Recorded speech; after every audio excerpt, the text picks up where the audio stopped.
कृष्णाय वासुदेवाय हरये परमात्मने प्रणतः क्लेशनाशाय गोविंदाय नमो नमः।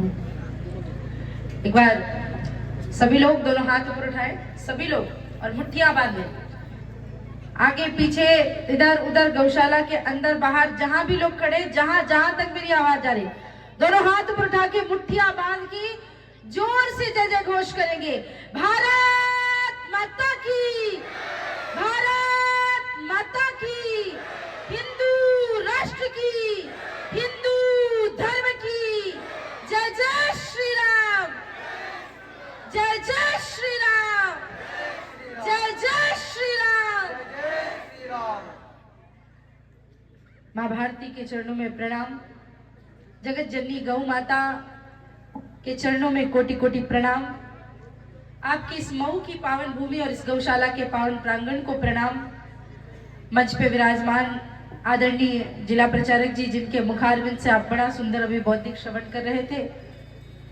मंच पे विराजमान संत चरणगण, विराजमान सभी मातृशक्ति, सभी बंधुजन, आप सभी को हृदय से प्रणाम करती हूँ, वंदन करती हूँ, सभी को नमन करती हूँ।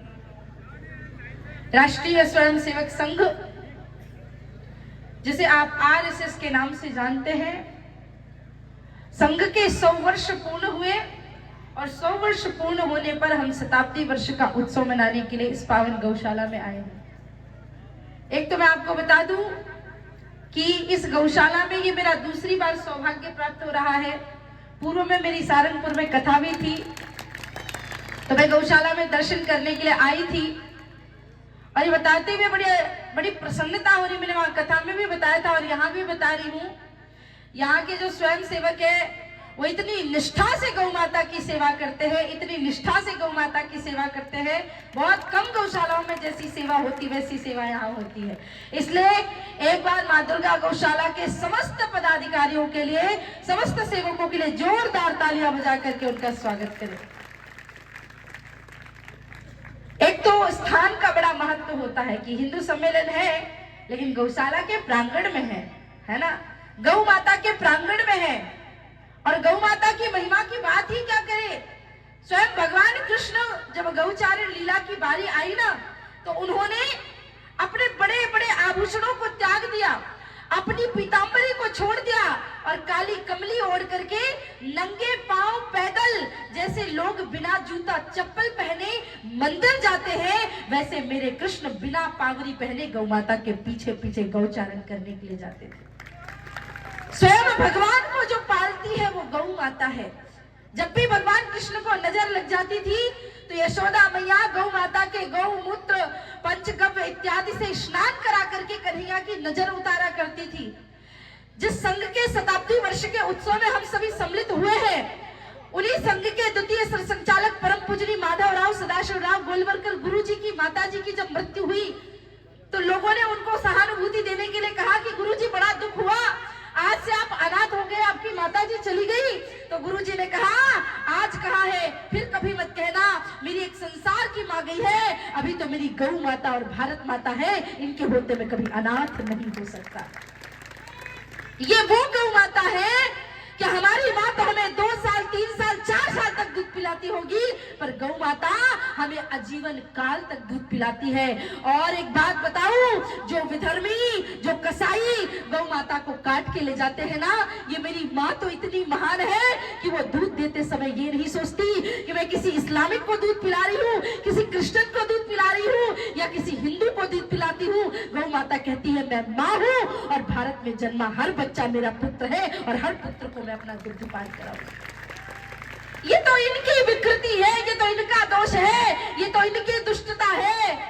लेकिन कहते हैं ना कि जब अपनों ने हमें छलनी छलनी किया हो तो किसी और के सामने किसी और को गलत कहने से क्या फायदा। वो कहते हैं ना, कुल्हाड़ी में एक लकड़ी को कभी लोहे की कुल्हाड़ी काट नहीं सकती थी, कुल्हाड़ी में लकड़ी का हत्था ना होता तो लकड़ी के कटने का रास्ता ना होता। एक लकड़ी को लकड़ी ही काटती है। हमारे ही कुछ हिंदू, हमारे ही कुछ जयचंद मिल करके, भाई साहब बौद्धिक दे रहे थे तो बता रहे थे सोमनाथ का मंदिर टूट गया और मंदिर के टूटने पे लाखों करोड़ों लोग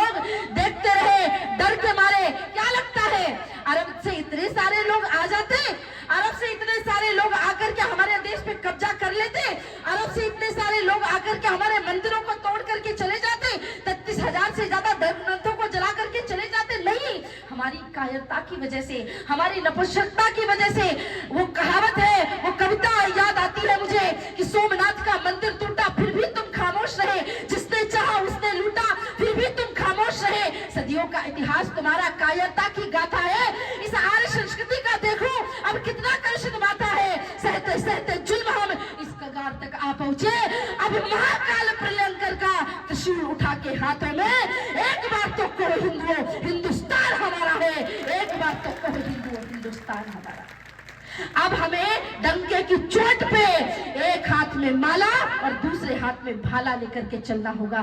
भारत की बात तो दूर है, आपकी इस गौशाला से मैं बांग्लादेशी हिंदुओं को संदेश देना चाहती हूँ कि बहुत हुआ शांति का पाठ, बहुत हुआ भाईचारा, अब हाथ में उठा लो महाराणा प्रताप का भाला। तभी जाकर के विजय मिलने वाली है, तभी जाकर के स्वतंत्रता मिलने वाली है। क्या लगता है ये बांग्लादेश किसी के बाप का है? ये पाकिस्तान किसी के बाप का है? भारत के टुकड़े टुकड़े करके, छल्ली छल्ली कर करके इन्हें बांट दिया गया। और वो दिन दूर नहीं हिंदुओं, अगर तुम चुप रहे तो शायद बांग्लादेश जैसी स्थिति मध्य प्रदेश की हो जाए, शायद बांग्लादेश जैसी स्थिति राजस्थान की हो जाए, क्योंकि बंगाल, केरला, कर्नाटक, कश्मीर ये सब तो इन समस्याओं से जूझ ही रहे हैं। अगर आपको भी इसी प्रकार से अपनी अपनी जातियों में बंटकर, मैं परशुराम का नाम लूंगा, मैं उग्रसेन का नाम लूंगा, मैं तो इनका वाला हूँ, मैं तो उनका वाला हूँ, नहीं, हम सब की एक ही जाति है, हम सब हिंदू हैं, हम सब सनातनी हैं, और कोई दूसरी जाति नहीं। भाई साहब अभी चर्चा कर रहे थे, कह रहे थे कि मंदिरों में प्रवेश। मैं एक बात कहूंगी, क्योंकि कई बार हमारे प्रचारक जो खुल के बात नहीं कह पाते वो भी हम कह देते हैं, और क्यों ना कहे।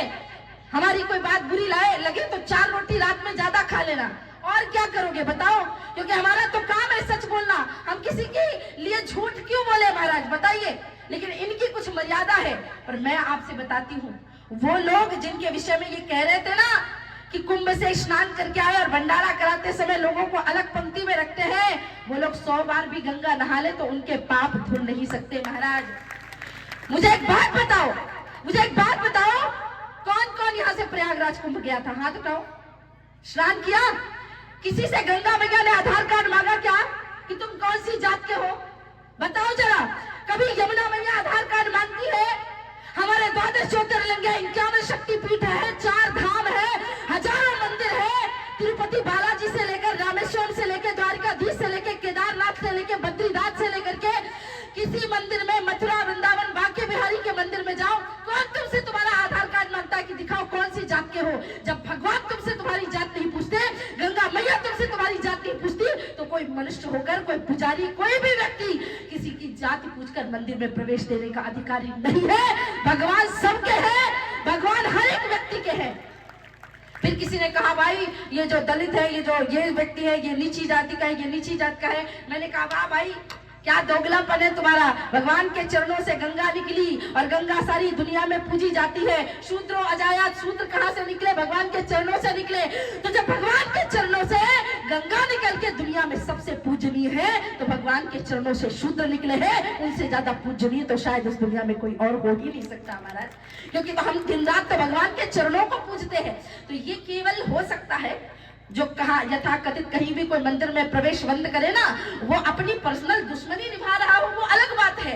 लेकिन संसार में, भारत में या भारत के बाहर भी जहां भी भगवान के मंदिर होंगे, ऐसा कोई मंदिर नहीं है जहां ये नियम बना हो कि इस जाति का व्यक्ति, इस फला फला जाति का व्यक्ति मंदिर में प्रवेश नहीं कर सकता। भगवान सबके हैं, और अगर भगवान जाति पात देखते तो शबरी के जूठे बेर नहीं खाते, केवट की नैया पर नहीं बैठते, विदुर जी के घर केले के छिलके नहीं खाते। भगवान ने जाति पाति नहीं देखी, तो हम कौन होते हैं जाति पाति को बढ़ावा देने वाले? पहली बात गौ सेवा, दूसरी बात जाति पाति यानी समरसता की भावना में रहना है, जाति पाति की विदाई करनी है, और तीसरी सबसे जो संघ शताब्दी वर्ष के उत्सव में हम सबसे विशेष बात करते हैं, वो कहते हैं कुटुंब प्रबोधन की। यहाँ बच्चे बैठे हुए मुझे देख के बड़ा अच्छा लग रहा है, क्योंकि हम कथाओं में जाते हैं, माताएं आती, भैया आते हैं, युवा आते हैं, बुजुर्ग आते हैं। जब सब कथा में आते हैं तो मैं सबको बस एक ही बात सिखाती हूँ, हमारा परिवार ऐसा हो, हमारा कुटुंब क्या है? परिवार में रहने वालों की किसी समूह को कुटुंब नहीं कहते। कुटुंब वो है जो संस्कार देता है, कुटुंब वो है जो हमें राष्ट्र, मार्ग, धर्म, समाज की शिक्षा देता है। कुटुंब वो होता है जो सही और गलत का फर्क समझाता है। वरना रहने को तो भाई जानवरों के भी कुटुंब होते हैं, लेकिन उन्हें इतना बोध नहीं होता। अगर मनुष्य होकर के हमें बोध, और जानवरों की तरह ही तो विदेशी रहते हैं। मैं जाती हूँ विदेशों में कथा करने के लिए, एक घर में मैं रह रही थी, उनके जस्ट बगल में उनके पड़ोसी का झगड़ा होने लगा। अंग्रेज थे वो दोनों, तो लड़ रहे थे। तो मैंने माता जी से पूछा, जिनके साथ रह रही थी, मैंने कहा माता जी ये रोज इतना क्यों झगड़ा करते हैं? बोले क्योंकि पति पत्नी दोनों जॉब करते हैं, तो पति पिज्जा मंगाता है, पत्नी उसके हिस्से का खा जाती है तो पति गुस्सा करता है, और पत्नी के हिस्से का पति खा जाए तो पत्नी गुस्सा करती है। मैंने कहा मतलब? बोले मतलब ये दोनों बस रहते एक घर में है, अपने अपने पैसे से खाना मंगाते हैं, अपने अपने पैसे से भोजन बनाते हैं, अपने अपने पैसे का कपड़ा खरीदते, अपने अपने पैसे का। मैंने कहा ये शादीशुदा? बोले हाँ विवाहित है पति पत्नी। मैंने कहा महाराज यहाँ तो हमारे भारत में आना, अपने थाली की रोटी निकाल कर मेरी मैया अपने पति को दे देती है कि जी तुमको 4 रोटी खानी तो 4 खा लो, मैं भूखी सो जाऊंगी। यह हमारे भारत की माँ है। हाँ, बच्चे ने कह दिया घर कि आज ज्यादा भूख लगी है, और माँ ने देख लिया आटा कम है, तो ये कहेगी अरे मेरे तो भूख ही नहीं है, सुबह से कह रही पेट खराब है मेरा, ले तू खा ले बेटा। ये हमारे भारत की माँ, एक ही धर्म, एक व्रत नेमा, काय वचन मन पति पद प्रेमा, दुशीलो दुर्भगो रोगी जनो वृद्धो धनो अपिवा। मेरी भारत की माँ कहती पति दुशील है, रोगी है, जड़ है, वृद्ध है, निर्धन है, उसकी सेवा करती है। माता सीता फूलों से नीचे नहीं उतरी थी, लेकिन जब पति के साथ वन में जाने की बारी आई तो कहने लगी प्रभु देह त्याग दूंगी, प्राण त्याग दूंगी, पर जहां मेरे पति रहेंगे वही मेरी अयोध्या है, ये मेरा भारत है। जहां भाई भाई के लिए एक 5 फुट की जमीन नहीं छोड़ सकता, वहां मेरे राम जी ने अयोध्या का राज्य समर्पित कर दिया अपने भाई भरत के लिए। कुटुंब प्रबोधन तभी आगे बढ़ेगा जब हम अपने पूर्वजों की सिखाई हुई परंपरा को अपनाकर कार्य करेंगे, ना कि पाश्चात्य की सभ्यता कि विदेश में लोग क्या कर रहे हैं, विदेश में लोग क्या कर रहे हैं। इस प्रकार से कार्य नहीं चलता महाराज। मैं आप सबसे हाथ जोड़कर प्रार्थना करती हूँ कि घर में ये संस्कार अवश्य होने चाहिए कि एक समय का भोजन पूरे परिवार के सभी लोग, रात्रि में हो या दिन में, जब भी आपका अनुकूल समय हो, एक समय का भोजन पूरा परिवार साथ में बैठ करके करे। माताएं परोस करके फिर स्वयं भी थाली लेकर के बैठे। ऐसा नहीं कि भाई पहले पुरुष खा ले, फिर बेटा खा ले, फिर बहू खा ले, फिर माता जी खाए, ना, पूरा परिवार एक साथ बैठ करके भोजन करे। दूसरी बात, बच्चों को संस्कार दें कि बच्चों के जन्मदिन में गौशाला आए, बच्चों के या माता पिता का कोई विवाह उत्सव, एनिवर्सरी इत्यादि है, उसमें गौशाला आए। 5-7 पेड़ अपने जन्म दिवस के अवसर पे अवश्य लगवाए, भंडारा करवाए, बच्चों के साथ मंदिर में जाए, और किसी भी प्रकार का सामाजिक कार्य होता है तो उसमें दान अपने पूरे परिवार के साथ मिलकर के अवश्य करें। और मैं तो कहती हूँ, क्योंकि मैं इस गौशाला में पहले भी आई हूँ और मेरा जीवन में 2 ही बड़े संकल्प रहे, एक प्रभु श्री राम का भव्य मंदिर बने, और वो आप सब बजरंगियों ने मिलजुल कर भव्य मंदिर अयोध्या की पावन भूमि में बनाया।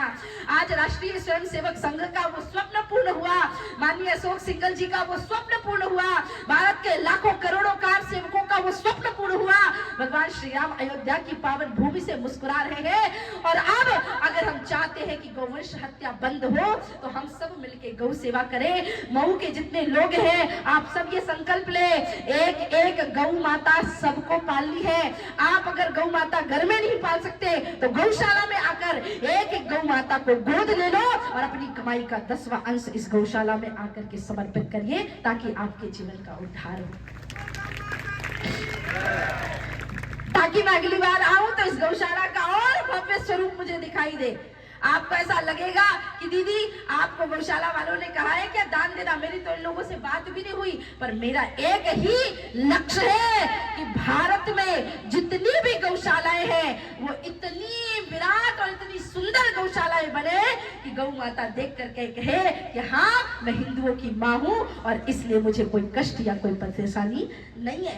गौशाला सुंदर होनी चाहिए, व्यवस्थित होनी चाहिए, सर्व सुविधा उपयुक्त होनी चाहिए और हमारा कर्तव्य बनता है। अगर अपने जन्म दिवस में लाखों लाखों रुपए खर्च कर देते हो तो 11,000 रुपए की धनराशि तो हम गौशाला में आके दे ही सकते हैं ना महाराज। पहला विषय। दूसरा, बच्चों की पढ़ाई, शिक्षा दीक्षा। कुटुंब प्रबोधन में बच्चों की शिक्षा भी बहुत महत्वपूर्ण होती है। हम अपने बच्चे को बचपन से ही सिखा देते हैं ट्विंकल ट्विंकल लिटिल स्टार। महाराज जय श्री राम बोलना नहीं आता, राधे राधे बोलना नहीं आता, मम्मा बाय, पापा बाय, डैडी बाय, किसी भाषा और शब्द से भी मेरी कोई आपत्ति नहीं है, सब बोलो, लेकिन बच्चे को पहले अपनी भाषा आनी चाहिए।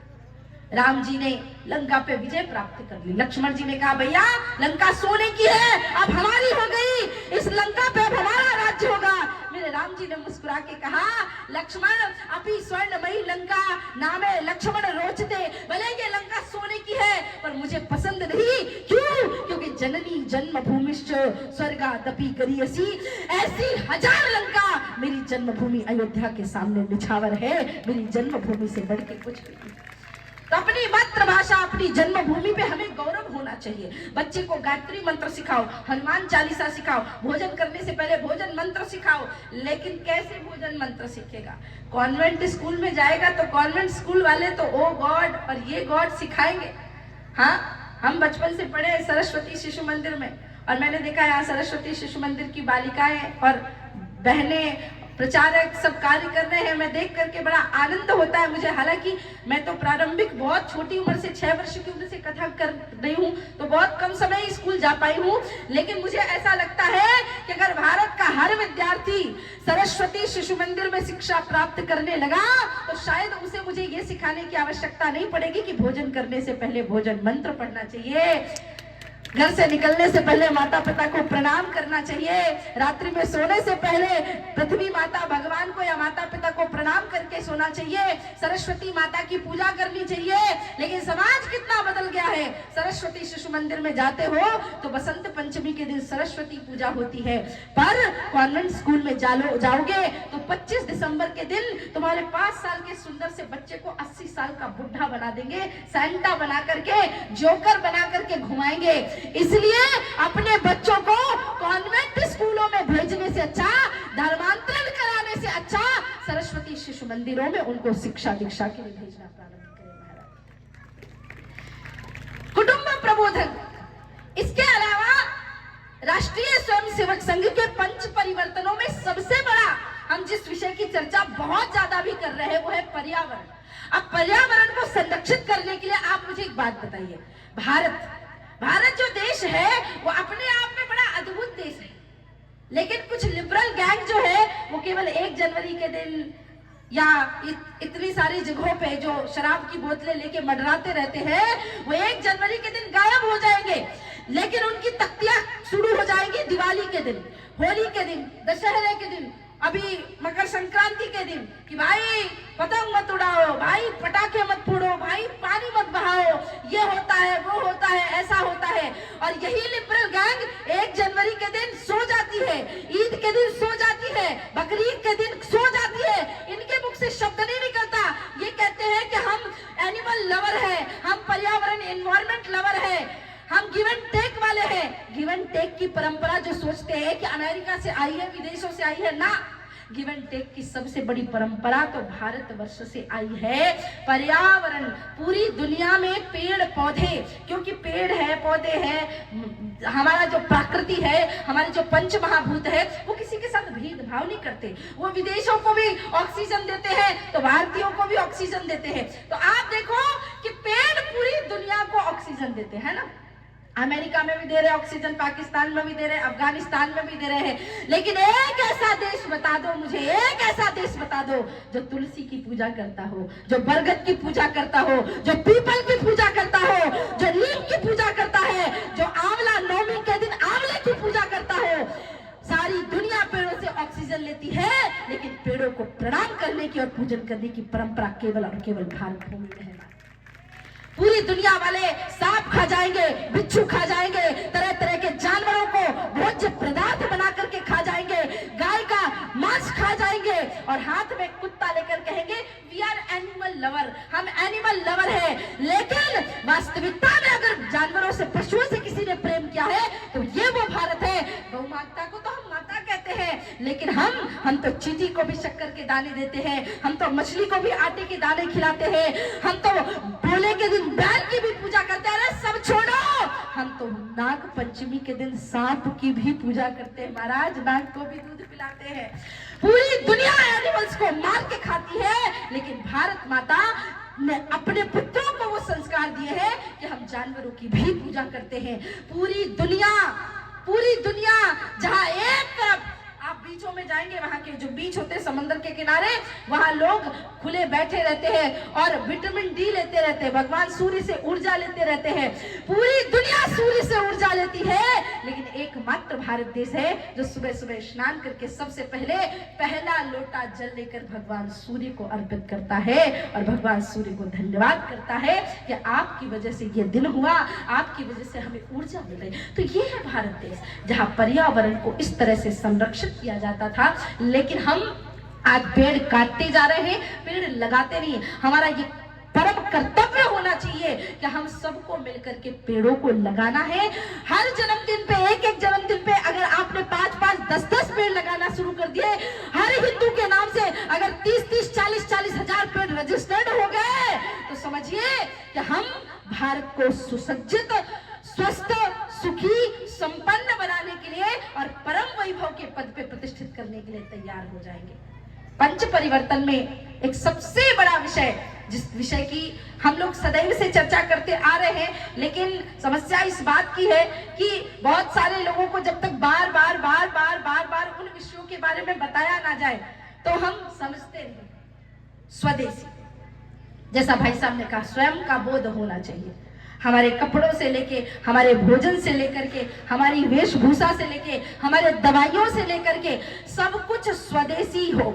हम गांव में पहले, मैं आपको बताऊं कि बहुत पहले जब मैं छोटी थी तो हमको तो पैरासीटामोल पता भी नहीं होती थी। हमारी माता जी हल्दी वाला दूध पिला देती थी, हम ठीक हो जाते थे। अदरक और इलायची और काली मिर्च का काढ़ा बना के पिला देती थी, हम ठीक हो जाते थे।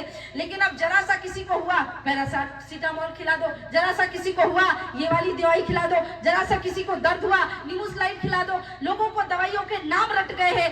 बाहर से आई हुई बड़ी बड़ी कंपनियों ने हमको शारीरिक रूप से बीमार बनाने के लिए, शारीरिक रूप से अस्वस्थ करने के लिए इन दवाइयों का गुलाम बना दिया है। इसीलिए आप देखते होंगे पहले के लोग बिना किसी टेक्नोलॉजी के, बिना किसी दवाई के भी 100-100 साल के ऊपर जीते थे, और अब सारी सुख सुविधाओं के होने के बाद भी लोग 70-80 साल की उम्र में ही चले जाते हैं।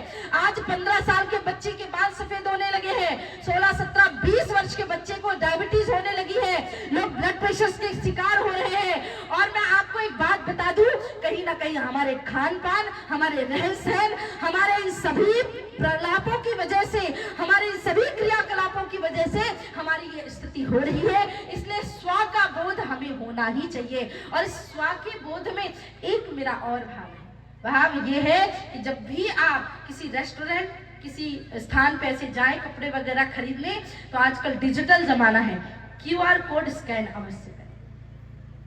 पहले आप देखें कि ये किस व्यक्ति की, कौन से व्यक्ति की दुकान है।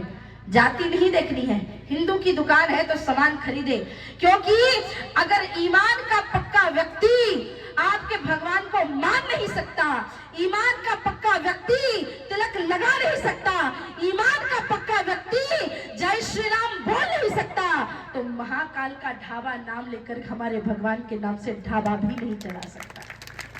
हमारी वैष्णो देवी दरबार के नाम से भोजनशाला भी चला नहीं सकता। आप बताओ, कहीं थूक के खाना दिया जा रहा है, कहीं मिलावट कर करके जूस पिलाया जा रहा है, इतने गंदे गंदे प्रलाप तो ये कर रहे हैं। और हिंदू होने के नाते नहीं, समाज का एक नागरिक होने के नाते हमारा पूरा दायित्व बनता है, हमारा ये कर्तव्य बनता है कि हमें पता होना चाहिए कि कौन सा व्यक्ति है, कैसा व्यक्ति है जो हमारा भोजन बना रहा है, और हमारा पूरा अधिकार है कि हम किसके यहाँ भोजन करे या किसके यहाँ भोजन ना करे।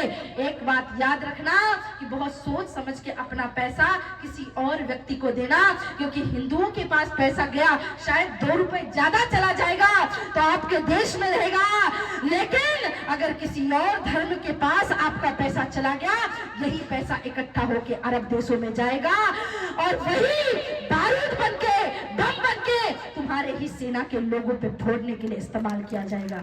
ये आपके ऊपर है कि आप अपना पैसा ऐसे जिहादियों के लिए देना है, ऐसे लोगों को समर्पित करना है, या देश को समृद्ध बनाने के लिए करना है। तो ये चीजें अवश्य देखिए। और आखिरी में मैं आप सभी से बस इतना कहना चाहती हूँ, साध्वी सरस्वती यहाँ आई है तो आने के केवल 2 ही उद्देश्य होंगे।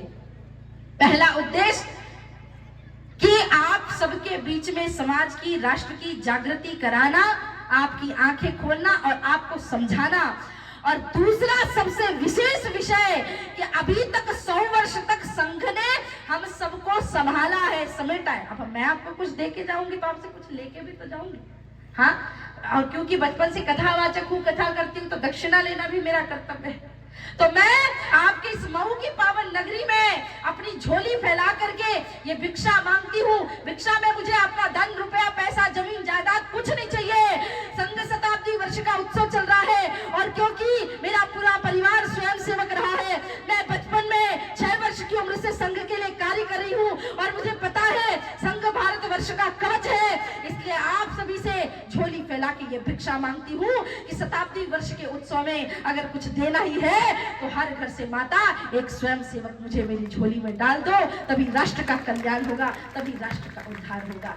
हर घर से एक स्वयं सेवक निकले, हर गांव से कम 10-10 प्रचारक निकले, और जब इस प्रकार का वातावरण हमारे देश में आएगा तो भारत भारती को विश्व गुरु के पद पे प्रतिष्ठित होने से कोई नहीं रोक सकता। मेरी प्यारी प्यारी बहनें भी बैठी हैं, चलो आपको भी एक मैसेज दे देती हूँ। देखो आजकल अभी जितनी जैसे जैसे बहनें बड़ी होती है उनके सर पे बड़ा प्रेशर होता है, बेटा तू रोटी गोल बना ले, बाटी बढ़िया से बना ले, ससुराल जाना है, हाँ कहते होंगे ना, अच्छा खाना बनाना सीख ले, ससुराल जाएगी क्या करेगी, ऐसा बोलते हैं। मैं आपको कहती हूँ रोटी बढ़िया बना ली आए चाहे ना आए, खाना बढ़िया बनाना आए चाहे ना आए, मेकअप लगाना आए चाहे ना आए, लेकिन हर बेटी को तलवार चलाना जरूर आना चाहिए। हर बेटी को तलवार चलाना आना चाहिए ताकि कोई भी बहन बेटी के साथ लव जिहाद करने की सोचने से भी पहले उस विधर्मी की रूह का जानी चाहिए। जैसी आज हमारी बहनें दंड प्रदर्शन कर रही थी ना, उनको देख करके रोंगटे खड़े हो रहे थे और ऐसा लग रहा था महारानी लक्ष्मीबाई का स्वरूप इनके अंदर दौड़ रहा है। मेरी भारत की हर बहन के पास अगर तलवार हाथ में आ गई, कटार हाथ में आ गई या शस्त्र हाथ में आ गया तो किसी माई के लाल में इतनी हिम्मत नहीं कि आपके साथ लव जिहाद करने का सोच भी सके। तो हर बहन को रोटी बनाना आए चाहे ना आए, लेकिन तलवार चलानी जरूर आनी चाहिए। आपके क्षेत्र में मैं यहाँ आई हूँ, आप सभी इस बात को समझें, जाने, जाति पात से परे होकर समाज का कल्याण करने की भावना के साथ हिंदुत्व का भाव अपने अंदर लेकर के आना है, सामाजिक समरसता को बढ़ाना है। हम सबका एक ही काम है, संस्कृति सबकी एक चिरंतन, खून रगों में हिंदू है, विराट सागर समाज अपना, हम सब इसके बिंदु है, हम सब हिंदू है, हमारी एक ही जाति है। दूसरा, पर्यावरण का संरक्षण करें। तीसरा, कुटुंब प्रबोधन, अपने पूरे परिवार को, क्योंकि कुटुंब में केवल हमारा घर नहीं आता, वसुधैव कुटुंबकम, हर एक व्यक्ति जब एक एक कुटुंब अपने परिवार की जिम्मेदारी उठाकर ये भावना रखेगा वसुधैव कुटुंबकम, तो हम वसुधैव कुटुंबकम की भावना की ओर बढ़ सकेंगे। स्वदेशी अपनाए, अपने देश को समृद्ध बनाने के लिए, अपने देश को समृद्धशाली बनाने के लिए, अपने देश को ऊंचाइयों तक लेके जाने के लिए, क्योंकि जो लोग कहते थे कि भारत था कभी सोने की चिड़िया, अब कुछ नहीं हो पाएगा, वो दिन दूर नहीं जब भारत फिर से सोने की चिड़िया बनेगा और पूरा देश भारत के सामने झुकेगा।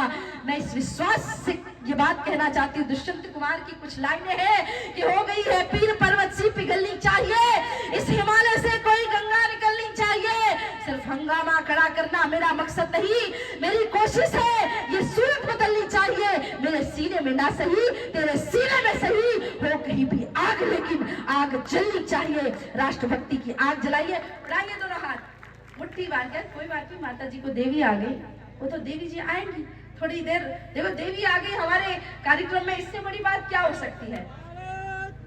उड़ाइए दोनों हाथ, मुट्ठी बांधिए, और अब का जय घोष इतना उच्च स्वर में होना चाहिए, इतना उच्च स्वर में होना चाहिए कि पूरे राजगढ़, ब्यावरा, मध्य प्रदेश, सभी जगह ये संदेश जाना चाहिए कि मऊ के हिंदू जाग चुके हैं और हिंदू सम्मेलन के माध्यम से अपने कर्तव्य में आगे बढ़ने के लिए प्रशस्त हो चुके। भारत माता की। जो लोग पीछे खड़े हैं उनको ये बताना चाहती है, कार्यक्रम पूरा टैक्स फ्री है। आप उठाओ दोनों हाथ, मुट्ठी बांध के मेरे साथ बोलो, भारत माता की, गौ माता की, हिंदू राष्ट्र की, हिंदू धर्म की, जय जय श्री राम, जय जय श्री राम, जय जय श्री राम। आप सभी ने बड़े धैर्य से सुना, बहुत बहुत धन्यवाद। जय श्री राम, जय मां भारती।